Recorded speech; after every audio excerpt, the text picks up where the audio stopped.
Bagdad, la cité des mille et une nuits, où les rêves se mêlent à la réalité. Dans cette ville vibrante, vit un homme nommé Abu al-Hassan, connu pour sa générosité et son esprit enjoué. Mais aujourd'hui, le destin a prévu pour lui une aventure qu'il n'aurait jamais imaginée. Que Dieu bénisse votre commerce, mon ami. Voici quelques pièces pour les enfants affamés. Vous êtes trop bon, Abu al-Hassan. Que Dieu vous protège. Alors qu'Abu al-Hassan parcourait les rues qu'il connaissait si bien, un jeune homme inconnu fit son apparition. Sa beauté et son charisme captivaient tous les regards, comme s'il était un prince sorti d'un conte. Mais qui était-il vraiment? Et pourquoi ses chemins croisaient-ils celui d'Abu al-Hassan ce jour-là? Bagdad est aussi belle que dans les contes. Mais ce qui rend cette ville encore plus précieuse, c'est la bonté de ses habitants. Vous, par exemple, on parle de vous comme d'un homme généreux, Abu al-Hassan. Je ne fais que ce que mon cœur me dicte. Et vous, étranger, vous semblez être venu d'une terre lointaine. Quel vent vous amène ici? Le désir de découvrir le monde, et peut-être, le destin. Les mots d'Abu al-Hassan, prononcés en toute innocence, allaient changer le cours de sa vie. Le calife Haroun al-Rachid, caché parmi la foule, avait entendu son souhait. Et par un tour de magie, ou peut-être de simple ruse, il décida d'exaucer ce désir, plongeant Abu al-Hassan dans un rêve éveillé où réalité et illusion se confondaient. C'est quoi ça? Je dois rêver. Non, je suis bien éveillé. C'est pas possible, je vais devenir fou. Peut-être que je suis au paradis. Votre Majesté, vous êtes dans votre palais, entouré de votre richesse et de votre pouvoir, et nous sommes à votre service. Majesté? Cela doit être un rêve, ou un miracle. Oui, je dois être au paradis certainement, louange à Dieu. Le jour tant rêvé était enfin arrivé pour Abu al-Hassan. Assis en tant que calife, il organisait un festin digne des mille et une nuits. Mais alors que les mets exquis étaient servis, une ombre de doute commença à hanter son esprit. Était-ce vraiment la réalité ou un rêve tissé par une force invisible? Majesté, vous avez transformé cette nuit en un moment de joie pour tout Bagdad. Le calife Haroun al-Rachid lui-même n'aurait pas pu faire mieux. Tout semble si parfait. Mais pourquoi ai-je l'impression que tout ceci est fragile? Comme un rêve qui pourrait s'effondrer à tout moment? Parfois, Majesté, les rêves sont plus réels que la réalité elle-même.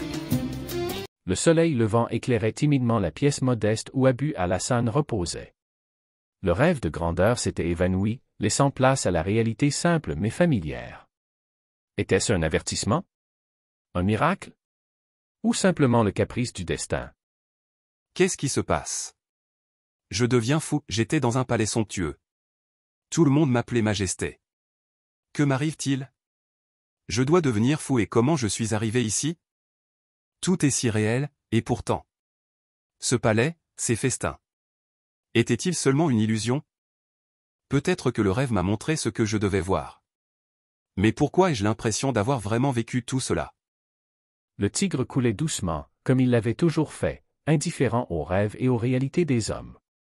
Abu al-Hassan, avec un cœur lourd de questions, marchait le long de ses rives, cherchant des réponses dans le murmure des eaux et la tranquillité du crépuscule. Tout semblait si réel.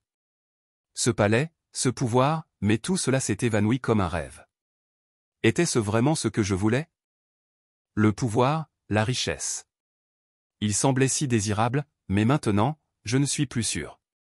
Peut-être que ma place est ici, dans la simplicité et la paix.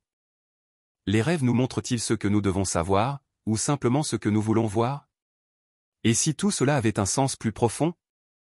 Ainsi, Abu al-Hassan comprit que les trésors les plus précieux ne se trouvent pas dans les palais dorés, mais dans la sérénité de l'âme. Il rentra chez lui, non pas en homme riche en or, mais en homme riche en sagesse. La leçon du destin, bien que mystérieuse, l'avait transformé. Je suis de retour. Là où je devrais être. Peut-être que ce rêve m'a montré ce que je savais déjà au fond de moi. La vie simple que j'ai, c'est ici que je trouve la paix. C'est cela ma véritable richesse. Merci, mon Dieu, pour cette leçon.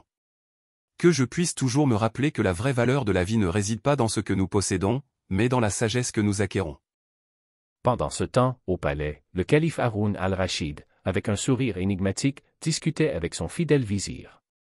La leçon qu'il avait orchestrée pour Abu al-Hassan était accomplie, et il savait que l'homme simple de Bagdad ne serait plus jamais le même.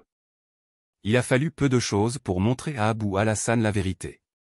La richesse et le pouvoir peuvent être des illusions, des rêves fugaces qui s'effondrent à la lumière de la sagesse. Vous avez vu juste, Majesté. Il est rare de trouver un homme qui comprend la valeur de la simplicité après avoir goûté au luxe. Abu al-Hassan est désormais plus riche que beaucoup, non pas en or, mais en sagesse. C'était un simple souhait, mais il a conduit à une grande leçon. Que nous puissions tous nous souvenir que ce qui est le plus précieux ne se trouve pas dans les palais, mais dans le cœur de chaque homme. Ainsi finit ce conte sur l'histoire d'Abu al-Hassan, un homme bon vivant, qui un jour, en plaisantant, exprime le souhait de devenir calife pendant un jour. Le calife Haroun al-Rachid décide de réaliser ce vœu pour faire comprendre à Abu al-Hassan que la vraie richesse ne réside pas dans le pouvoir ou l'or, mais dans la paix intérieure, la simplicité et la sagesse. Le bonheur se trouve dans l'appréciation de la vie simple, plutôt que dans la poursuite des illusions matérielles.